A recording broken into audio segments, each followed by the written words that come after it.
For half a century, there was a specific sound that defined the American childhood. It wasn't the noise of a video game. It was the sharp metallic thwack of copper hitting tin. It was the sound of freedom. But today, the factory that created that sound is a rotting skeleton, and the weapon that forged a generation has become a disposable prop. We didn't just lose a manufacturing plant in Plymouth, Michigan. We lost the only tool that taught us that actions have consequences. The year was 1888, and the wind cutting through the streets of Plymouth, Michigan, carried with it the bite of a severe winter. It rattled the single-pane glass of the factory windows and whistled through the gaps in the brickwork, but the chill inside the boardroom of the Plymouth Iron Windmill Company had little to do with the weather. It was a coldness born of silence and the static weight of impending failure. Situated just west of Detroit, the town of Plymouth was a small industrial outpost trying to carve its identity out of the American Midwest. The factory itself was a testament to the era's obsession with heavy industry. It smelled of coal dust, stale cigar smoke, and the metallic tang of cooling iron. In the center of the administrative office sat a heavy oak table, and around it sat 25 men who were watching their fortunes evaporate. These were not speculators or gamblers. They were grim-faced industrialists, serious men who had pooled their capital to build a monument to the American farmer. They manufactured windmills, massive towering structures of cast iron designed to pump water from the deep earth of the Great Plains. To the engineers who designed them, these machines were masterpieces. They were indestructible, efficient, and built to last a century. They were physical proof of American manufacturing might. But the ledger lying open on the table told a different, far more brutal story. The pages were bleeding red ink. The problem facing the Plymouth Iron Windmill Company was not one of quality, but of physics and logistics. The windmills were simply too good, and more importantly, they were too heavy. In 1888, the logistics of moving freight across the expanding nation were unforgiving. To transport these cast iron behemoths from the foundry in Michigan to the farms of Kansas, Nebraska, and the Dakotas required a complex network of rail and wagon transport. Every pound of iron cost money to move. The sheer weight of the product was eating the profit margins alive. By the time a windmill reached its destination, the shipping costs had devoured the revenue. The company was effectively paying for the privilege of manufacturing its own product. Outside the frosted windows, the factory yard offered a stark visualization of this economic collapse. Rows of unsold windmills stood like skeletal sentinels in the snow. They were rusting quietly, a graveyard of inventory that could not be moved. The metal, cold and gray, was gathering ice, transforming the yard into a landscape of industrial paralysis. The furnaces were cooling. The rhythmic thumping of the drop forges had slowed to an irregular, dying pulse. The men in the boardroom understood the implications. They were facing insolvency. The capital raised from the town's prominent citizens was nearly gone. There were no orders coming in that could offset the cost of the freight. The conversation in the room had moved beyond strategy to the grim mechanics of liquidation. They were discussing how to dismantle the dream, how to sell off the scrap, and how to tell the workers that the gates would be closing. It was an atmosphere of heavy, suffocating doom. The 25 stockholders were staring at the end of the line. They were men of iron, accustomed to solving problems with heat, pressure, and leverage, but they could not leverage their way out of a balance sheet that refused to balance. They needed a miracle, but all they possessed were warehouses full of unsellable metal and a business model that belonged to the past. Into this vacuum of hope walked a man who did not belong. Clarence Hamilton was not a titan of heavy industry. He was a watchmaker by trade and an inventor by spirit, a man accustomed to the microscopic precision of gears and springs rather than the brute force of foundry work. He operated a small repair shop in Plymouth and spent his evenings tinkering with mechanisms that had no obvious application to the agricultural crisis at hand. He did not knock with the hesitation of a subordinate. He entered the boardroom carrying a bundle wrapped in oilcloth, a nondescript package that looked insignificant against the backdrop of the massive oak furniture and the heavy coats of the directors. The wind from the hallway followed him in, briefly disturbing the stale air and the layers of cigar smoke. The directors looked up, their expressions a mixture of annoyance and exhaustion. They were discussing the death of a company. They had little patience for interruptions, especially from a local tinkerer. Hamilton did not offer apologies. He did not speak of water pumps, irrigation, or freight costs. He simply walked to the table, pushing aside a stack of grim financial reports to make space. He began to unwrap the oilcloth. The sound of the fabric peeling away was sharp in the quiet room. What lay beneath was not a component for a windmill. It was a strange skeletal contraption made of metal tubing and a crude wooden stock. It looked fragile compared to the industrial goods the company produced, a mere curiosity. The men around the table watched in silence. They did not know that the object sitting on the polished oak was about to render their entire inventory of windmills obsolete. They did not know that the heavy iron era of their company was ending, and something entirely different was about to begin. They only saw a desperate man with a strange machine, standing in a room where dreams had gone to die.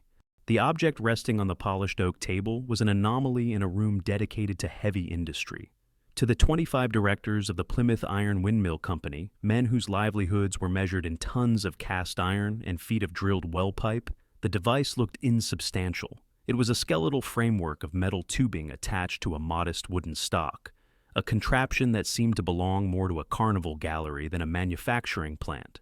Clarence Hamilton, the watchmaker who had placed it there, did not immediately speak. In the hierarchy of Plymouth, Michigan, a repairer of timepieces occupied a different stratum than the titans of the windmill trade. Yet, Hamilton possessed the quiet confidence of a man who understands mechanics on a microscopic level. He had not built a toy. He had built a system of compressed air and spring tension, translating the principles of industrial power into a handheld device. The skepticism in the boardroom was palpable. These were men facing financial ruin, looking for a strategy to liquidate massive inventory or restructure debt. The arrival of a local inventor with a metal air rifle seemed like a distraction, perhaps even an insult to the gravity of their situation. Air guns of the late 19th century were typically known as parlor guns, fragile curiosities for the wealthy, complex to maintain and expensive to produce. They were not products for the American masses, and they certainly were not the salvation of a failing ironworks. Hamilton sensed the dismissal in the room. He did not attempt to counter it with a sales pitch or a ledger of projected profits. Instead, he reached for the gun. His movements were precise, the muscle memory of a man who spent his days manipulating gears with tweezers. He picked up the device, not asking for permission, and walked toward the corner of the boardroom. Sitting near the heavy velvet drapes was a wire mesh wastebasket, filled with the discarded drafts of failed financial plans and crumpled correspondence. It was a mundane object, but in that moment, it became the target for a demonstration that would alter the industrial history of the Midwest. Hamilton turned, raised the rifle, and cocked the lever. The sound was a distinct mechanical ratchet, steel engaging with steel. It was the sound of a machine, not a plaything. He leveled the barrel at the wastebasket. The room, previously filled with the low murmur of impatient men, fell into a confused silence. He pulled the trigger. The sound that followed was not a bang, but a sharp, authoritative thwack. A lead ball, propelled by a burst of compressed air, tore through the air across the boardroom. It struck the wastebasket with surprising violence. The projectile didn't just bounce off the wire mesh, it punctured the crumpled paper inside and rattled against the metal bottom with a lethal clarity. The impact shattered the atmosphere of the meeting. The directors sat up, their boredom replaced by a sudden, sharp attention. This was not the weak puff of a parlor toy. This was kinetic energy. It was power, packaged in a form that a child could carry, but a man could respect. Louis Cass Ho, the general manager of the company, was the first to move. Ho was a pragmatist, a man who understood the soul of machinery. He pushed back his heavy chair and walked over to Hamilton. He took the rifle from the inventor's hands, not with the delicacy one uses for a prototype, but with the firm grip of a man accustomed to tools. Huff waited. The gun was balanced. It had heft. It felt substantial, borrowing the material language of the factory, steel and wood. He brought it to his shoulder, feeling the stock against his jacket. He worked the lever himself, feeling the resistance of the spring, the buildup of potential energy stored within the chamber. It was a tactile experience, a direct communication between the user and the mechanism. Huff aimed at the wastebasket and fired a second shot. Thwack. The consistency was undeniable. He lowered the gun and turned to Hamilton, his eyes wide with a mixture of shock and professional admiration. In the slang of 1888, there was a specific phrase used to describe something of the highest quality, a superlative for the best of the best. boy," Hove declared, his voice ringing off the wood-paneled walls. "That's a daisy." The sentence hung in the air, heavier than the smoke. It was a compliment, but it was also a baptism. In that instant, the identity of the object shifted. It was no longer just Hamilton's invention or a desperate distraction. It had been named. The other directors began to lean forward, the red ink on their ledgers momentarily forgotten. They did not yet understand the full scope of what had just happened. They did not know that the windmill was dead, or that they were looking at the prototype of an American icon. But they understood one thing clearly. The watchmaker had brought them a machine that worked, and for a company drowning in failure, that simple mechanical truth was the only lifeline they had left. The board of directors did not immediately abandon their heritage. They were men of iron and agriculture, and to them, the idea of pivoting an entire industrial facility to manufacture a handheld device was anathema. They viewed Hamilton's air rifle not as a savior, but as a novelty, a lever to be pulled to move the stagnant inventory of windmills that still clogged the frozen yard outside. Desperation, however, breeds invention. The company hatched a marketing strategy that was as cynical as it was simple. They would not sell the gun. They would use it as a bribe. The proposition was straightforward. If a farmer purchased a Plymouth Iron Windmill, the company would provide a Daisy air rifle at no additional cost. It was a premium, a sweetener designed to close the deal on a piece of equipment that cost a fortune to ship and install. The sales force fanned out across the rural counties of the Midwest, armed with brochures for water pumps and a sample case containing the rifle. They pitched the durability of the iron vanes and the efficiency of the gearing, but when they returned to Plymouth, they brought back reports that defied the logic of agricultural economics. The farmers were listening to the pitch about water capacity and wind resistance with polite indifference. Their attention was fixed elsewhere. They were looking at the gun. The reports from the field were consistent and alarming. Prospective buyers were interrupting the technical specifications of the windmill to ask about the velocity of the projectile. They were asking if the rifle could be purchased separately. In many cases, farmers were willing to walk away from the windmill contract entirely if the deal did not include the weapon. The dynamic of the transaction had inverted. The sweetener was more valuable than the meal. For the American farmer of the late 19th century, the windmill was a necessity, a burden of infrastructure that required maintenance and capital. It was a tool of labor. The Daisy rifle, however, tapped into a different psychological vein. It was an instrument of skill.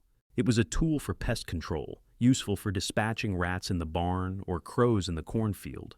But it was also something more visceral. It offered the immediate tactile satisfaction of marksmanship, the ability to project power at a distance.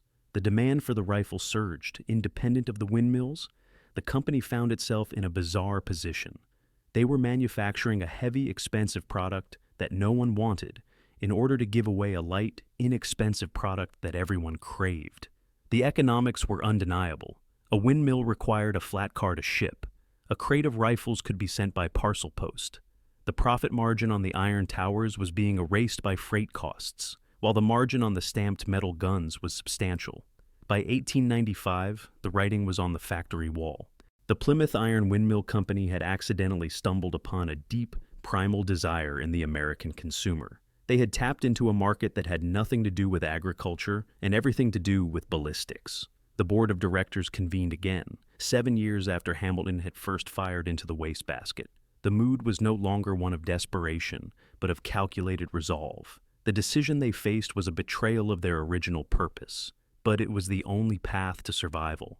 They voted to stop casting the giant iron blades. They voted to stop assembling the towers. The transformation of the factory was absolute.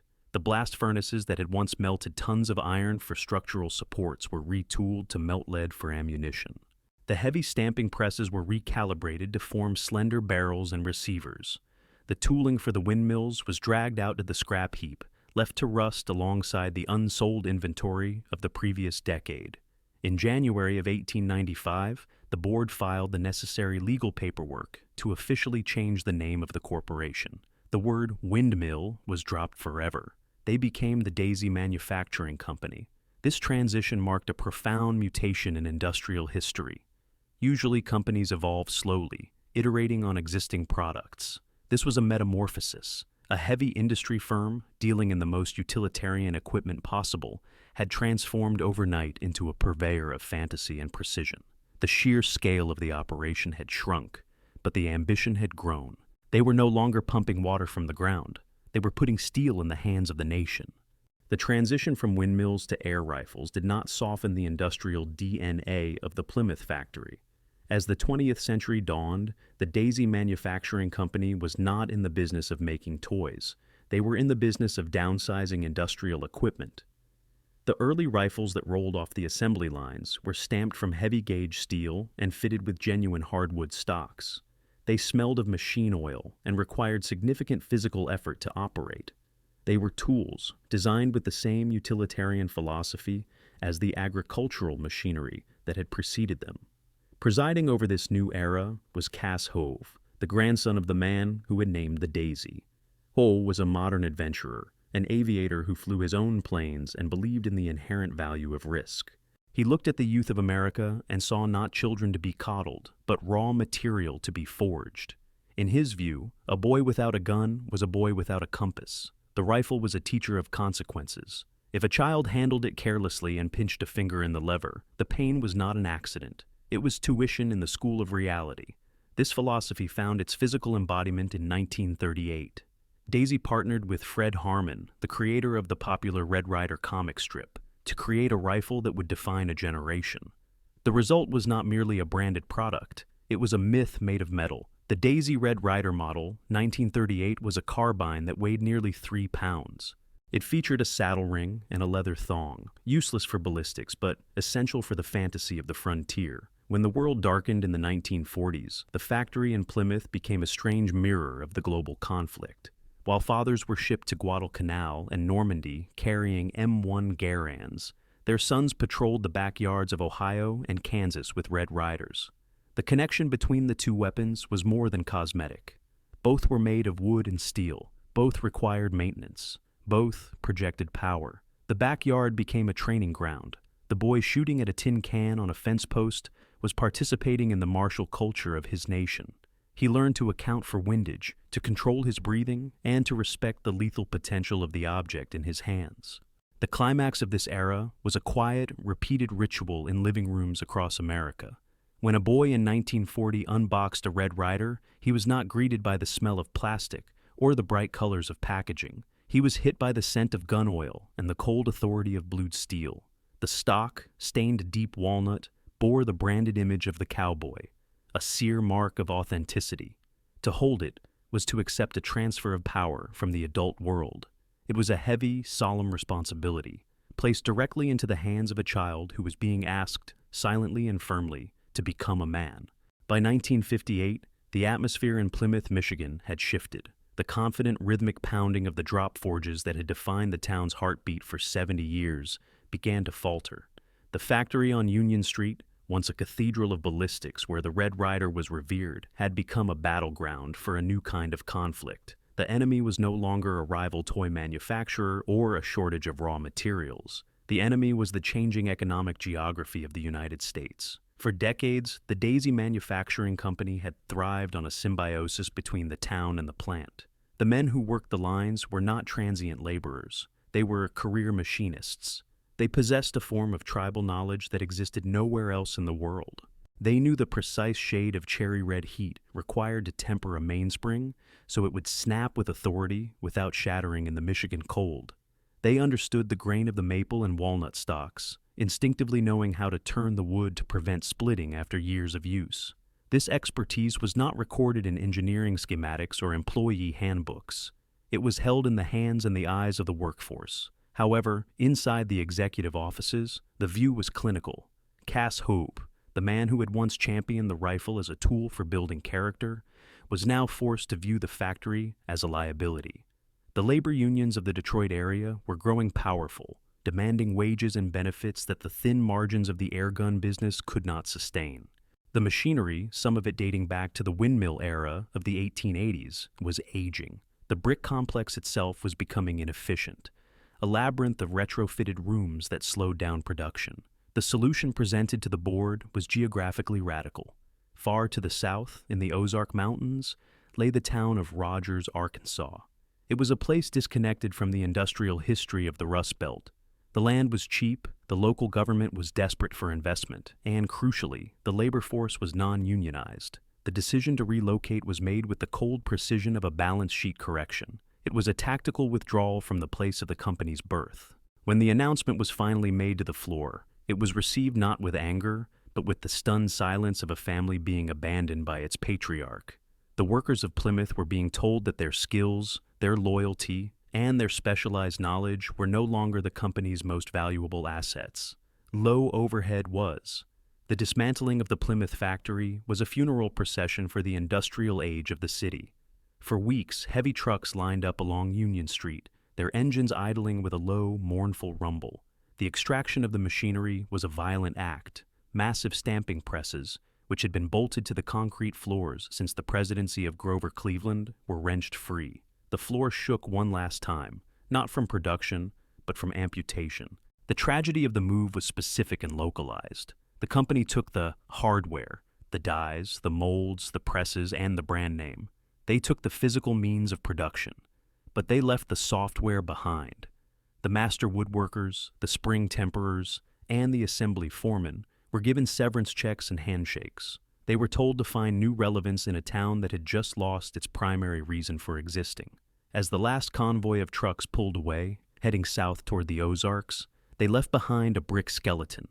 The Plymouth factory stood silent, a hollowed-out shell that smelled faintly of ozone and curing wood, ghosts of a process that had ceased to exist. In Arkansas, the new facility was erected quickly. It was a modern single-story structure designed for efficiency and flow. It was clean, well-lit, and utterly devoid of history. The machines were bolted down in new configurations, operated by new hands that had never held a Red Ryder as a child, hands that viewed the work simply as a job rather than a heritage. The company had survived the economic transition, but in severing its roots, it had left behind the very culture that had forged its identity. The Daisy was no longer a Michigan product. It was now a unit of production, efficient and homeless. By the early 1970s, the Daisy Manufacturing Company had fully settled into its new home in Rogers, Arkansas. The disruption of the relocation was over, and the assembly lines were running with a modernized, efficient rhythm. However, the cultural wind that had blown the company south had changed direction again. The era of the rugged, unsupervised American boyhood was ending, replaced by a new societal force that would reshape the entire toy industry: the rise of consumer safety and the fear of liability. In Washington, the Consumer Product Safety Commission was flexing its regulatory muscles. The marketplace was being scrutinized through a lens of risk mitigation. Lawn darts were being banned. Chemistry sets were being gutted of their volatile compounds. The air rifle, by its very definition a device designed to project force, sat squarely in the crosshairs of this new oversight. In the boardrooms of Rogers, the conversation shifted from ballistics to jurisprudence. The company was no longer led by the adventurous spirit of an aviator like Cass Ho, but by a committee of managers and legal counsel who viewed the product primarily as an exposure to litigation. The mandate handed down to the engineering department was absolute: make it safer, make it weaker, make it impossible to sue us. This directive coincided with a second equally powerful pressure: the rising cost of raw materials. The inflation of the 1970s was eating into profit margins. Steel was expensive. Hardwood, the very soul of the Red Ryder, was becoming a luxury item that complicated the manufacturing process. Wood required time to dry. It had to be turned, sanded, stained, and sealed. It had natural imperfections that led to waste. To the accountants and the safety officers, the solution was obvious. It was a miracle material that had revolutionized post-war manufacturing: polymer. The decision to abandon the wooden stock of the Red Ryder was not announced with fanfare. It was a quiet, calculated substitution that marked the second great betrayal in the company's history. The first had been the betrayal of the workers in Plymouth. This was the betrayal of the object itself. The engineers designed a new stock made from high-impact plastic. To mask the cheapness of the material, they molded it with a faux grain pattern, a swirling texture of ridges and valleys meant to trick the eye from a distance. They dyed it a muddy, uniform brown that approximated the color of walnut, but possessed none of its depth or warmth. They called it durable composite, a marketing term designed to reframe cost-cutting as technological advancement. On the assembly line, the sensory experience of building the gun changed fundamental character. The smell of sawdust and curing varnish, which had defined the factory floor for decades, was replaced by the acrid chemical scent of heated polystyrene. The stocks did not come from a lathe. They fell from injection molding machines in identical shivering batches. The degradation was not limited to the furniture of the rifle. The internal mechanisms were subjected to a process of value engineering. The heavy-gauge steel of the receiver was thinned to the absolute minimum thickness required to maintain structural integrity. The metal lever, once a solid loop of cast iron that required a firm hand to operate, was replaced by a stamped sheet metal version. It was lighter, flimsier, and possessed a lateral wobble that no amount of tightening could eliminate. Most critically, the power was dialed back. The spring tension was reduced to ensure that the projectile velocity fell well below any threshold that could cause serious injury, even at close range. The trigger mechanism, which had once broken with a crisp, metallic snap, was redesigned to be idiot-proof.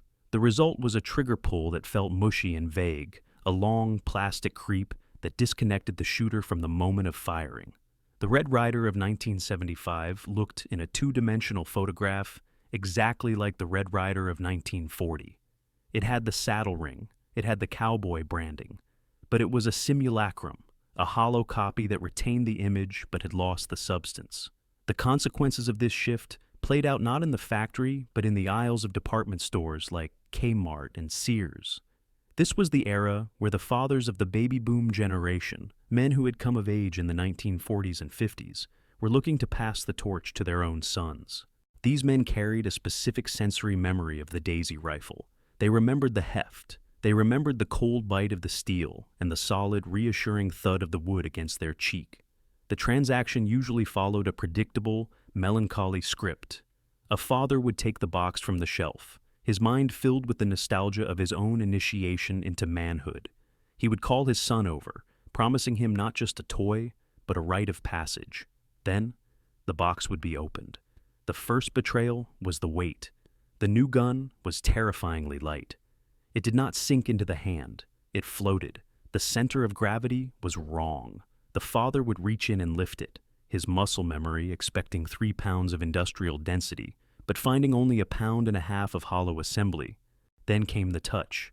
The plastic stock felt greasy, slick with the residue of the mold release agents. It was warm to the touch, lacking the organic temperature of wood.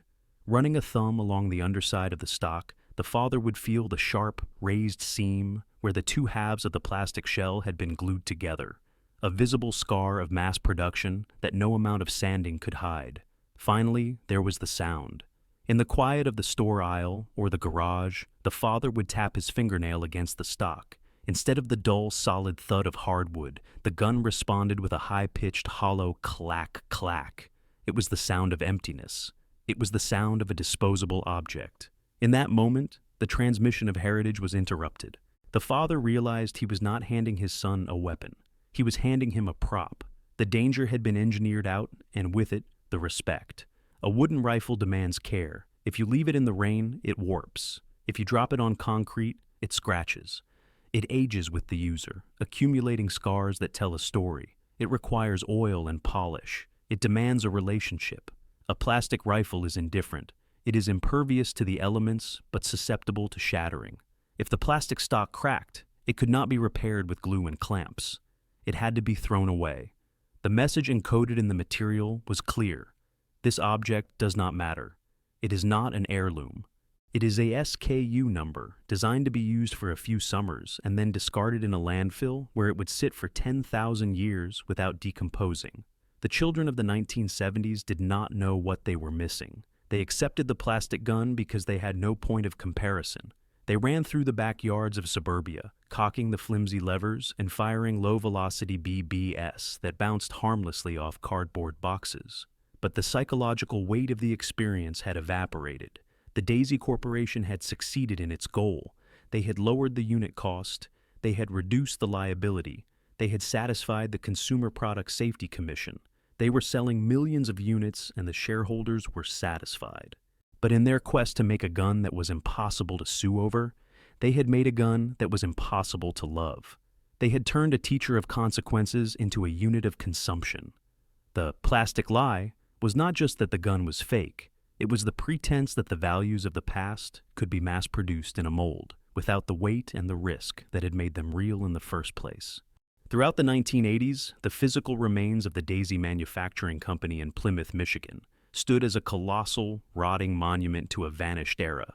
The complex on Union Street, which had once vibrated with the kinetic energy of drop forges and the shouting of foremen, had fallen into a state of Gothic paralysis. The industrial silence was absolute, broken only by the dripping of water through the compromised roof and the settling of the brick foundation into the frozen earth. To the local residents, the factory had become a phantom. It was a massive, jagged silhouette against the gray Midwestern sky, its windows shattered by vandals and weather. These broken panes, numbering in the thousands, looked like dead eyes staring blindly out at a town that had moved on. Inside, the floors where master craftsmen had once turned walnut stalks were now slick with moss and bird lime. The smell of ozone and gun oil had been replaced by the damp, earthy scent of decay. Nature was reclaiming the space with a slow, relentless patience, erasing the evidence that men of iron had ever worked there. But while the physical structure of the Daisy Empire was decomposing in Michigan, a far more significant dismantling was taking place in the living rooms of America. The threat to the air rifle was no longer regulatory, as it had been in the 1970s, nor was it strictly economic. The new threat was existential. It arrived not in a crate of steel, but in a gray plastic box plugged into the back of a television set. The introduction of the Nintendo Entertainment System, NES, in the mid-1980s marked a tectonic shift in the way American children interacted with the concept of play. For a century, play had been an active, external engagement with the physical world. It required space. It required weather. It required the child to impose their imagination upon a static environment. A stick became a sword. A Red Ryder became a Winchester. The Nintendo inverted this relationship. It offered a contained, prepackaged universe that required no imagination to construct, only reflexes to navigate. The child no longer needed to go outside, where it was cold, where the wind ruined their aim, and where the tin cans had to be manually reset after every shot. They could simply sit on the carpet, bathed in the warm, flickering glow of a cathode ray tube, and engage with a simulation. The bridge between these two worlds was a peripheral device known as the NES Zapper. It was a pistol, molded in a futuristic gray, and later a safety orange plastic, designed to look nothing like a real weapon. It had no weight. It had no recoil. It fired a beam of invisible light at a glass screen. When the trigger was pulled, a micro switch clicked, a sound that was distinct, high-pitched, and utterly lacking in mechanical authority. The Zapper was the ultimate safe weapon, the final evolution of the trend that had begun with the plastic stocks of the 1970s. It was a gun that could not break a window. It could not sting a sibling. It could not teach a lesson about muzzle awareness because the muzzle was an infrared sensor. The danger had been entirely sanitized, reduced to a binary signal of hit or miss, accompanied by a digital sound effect.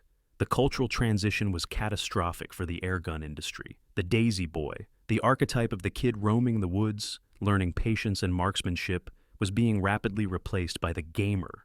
This new archetype did not need to learn the physics of a projectile.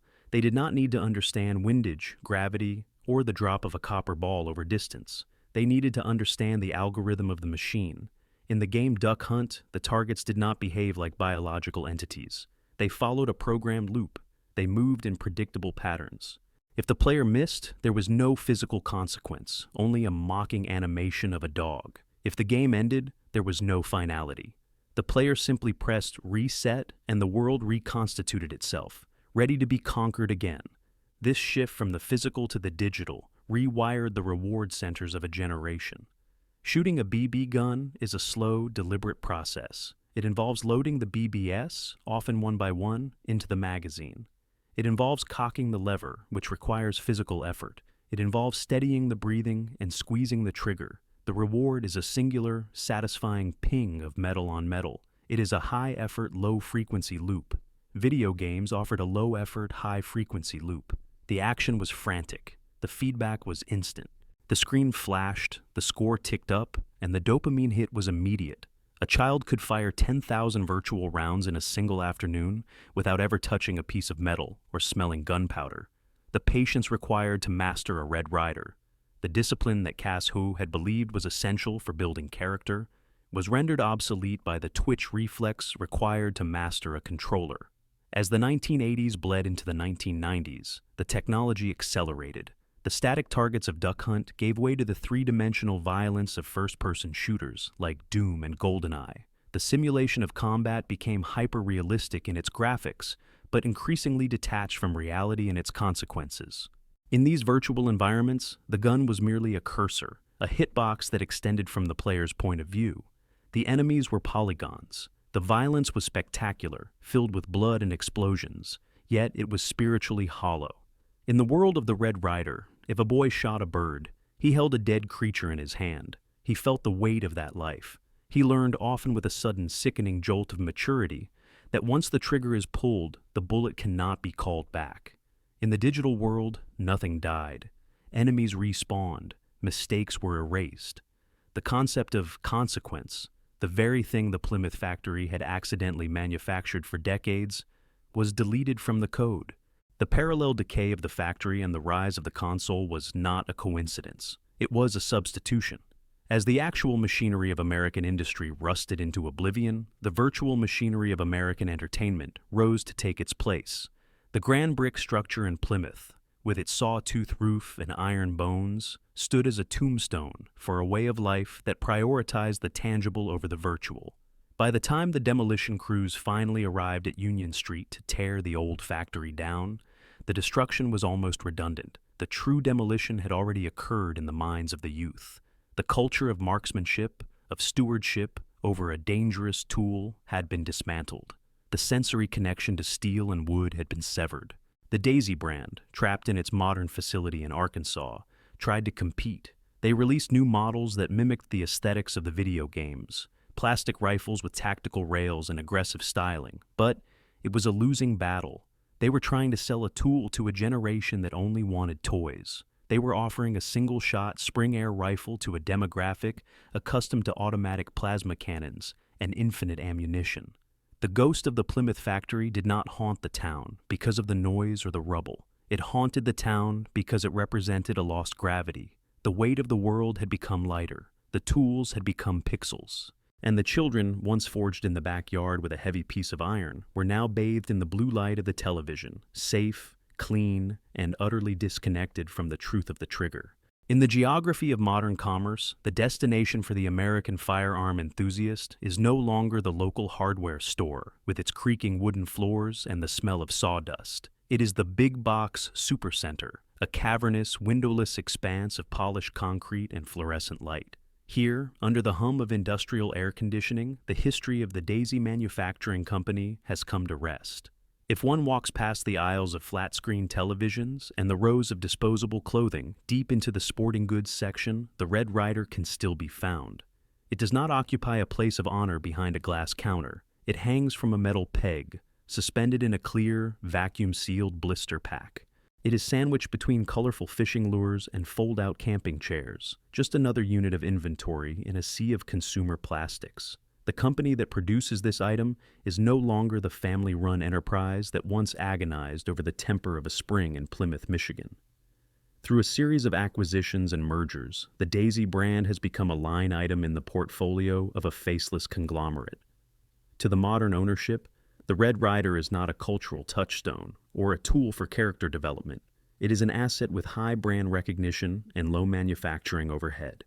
It is a legacy product managed by spreadsheets, optimized for shelf space and shipping weight rather than ballistic performance. The packaging itself tells the story of the decline. The cardboard backing features a printed image of the cowboy, but the artwork is flattened, divorced from the grid of the original comic strips. The text on the box does not speak of marksmanship or discipline. It speaks of safety instructions and liability disclaimers, a wall of legal text designed to indemnify the manufacturer against the litigious nature of modern society. To liberate the gun from its packaging requires a pair of shears to cut through the heavy plastic shell. When the rifle is finally freed, the tactile tragedy is complete. The object that falls into the hand is terrifyingly light. The wood stock is the same hollow composite that betrayed the brand in the 1970s, but the quality has degraded further. It is slippery, stained a muddy, uniform brown that makes no attempt to mimic the grain of a living tree. The metal of the receiver is thin, coated in a black finish that scratches with a fingernail. The lever, the mechanism that once required the firm, deliberate strength of a young boy to operate, now ratchets back with a gritty, friction-filled complaint. This is a product that has been value-engineered to the absolute limit of functionality. It is designed to be bought on impulse, used for a single summer afternoon in a suburban backyard, and then forgotten in a garage until it is discarded in a yard sale 20 years later. It is a disposable artifact.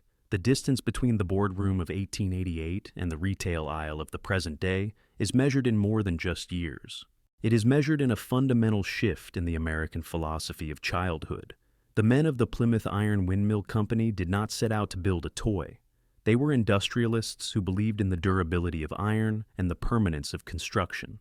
When they accidentally pivoted to air rifles, they carried that ethos with them. They built a machine that demanded respect because it was capable of inflicting pain. The original Red Ryder was a teacher. It taught a boy that he was dangerous. It taught him that he held power in his hands, power that could break a window, kill a bird, or injure a friend. That weight, both literal and metaphorical, forced the child to grow into the responsibility. The gun did not change to suit the child. The child had to change to suit the gun. Over the course of a century, society slowly decided that this lesson was too harsh. We allowed the lawyers to strip the weight out of the steel to prevent bruises. We allowed the accountants to strip the wood out of the stock to save pennies. And finally, we allowed the screens to strip the reality out of the shooting itself. We created a safe, plastic world where triggers have no resistance and where mistakes can be reset with the press of a button. In our rush to protect children from the sharp edges of the physical world, we deprive them of the tools necessary to navigate it. We replace the truth of steel, the undeniable reality that actions have permanent consequences, with the lie of plastic, the comforting delusion that everything is lightweight, durable, and ultimately harmless. The factory on Union Street in Plymouth is gone now. The bricks have been hauled away, the foundation buried under new developments. But the ghosts of that place are not restless because their building was destroyed. Industrial landscapes change. That is the nature of progress. They are restless because their philosophy was abandoned. The machinists who stood at the drop forges in 1940 believed that a 12-year-old boy was capable of handling a weapon. They respected him enough to build him a real one. The modern world, by contrast, offers him only a hollow simulation, believing he is capable of nothing more than consuming content. In the quiet corners of the Midwest, where the wind still blows through the empty spaces where the blast furnaces used to roar, the silence is profound. The sound that defined an American century has faded away. It was a specific, sharp acoustic signature, the distinctive thwack of a copper-coated ball bearing striking a tin can at 30 feet. It was the sound of focus. It was the sound of a child interacting with physics, mastering his environment, and learning the difficult, necessary art of aim. That sound has been replaced by the silent, glowing hum of a billion screens, playing games where no one ever really learns to shoot, and where nothing ever really dies. The empire of the airgun did not fall because of a lack of demand. It fell because the world it was built for, a world of risk, dirt, and iron, ceased to exist. The windmill is gone, the factory is gone, and in the vacuum-sealed silence of the blister pack, the daisy is finally, truly dead. We traded the risk of the backyard for the safety of the screen. But was it a fair trade? If you believe that we lost something vital when we engineered the danger out of childhood, leave a like on this video. It helps us preserve these stories. And I want to hear from you. Did you grow up with the weight of steel, or were you handed the plastic lie? Tell me your story in the comments below. Subscribe to uncover more forgotten empires of American industry. The past is disappearing. Let's not let it be forgotten.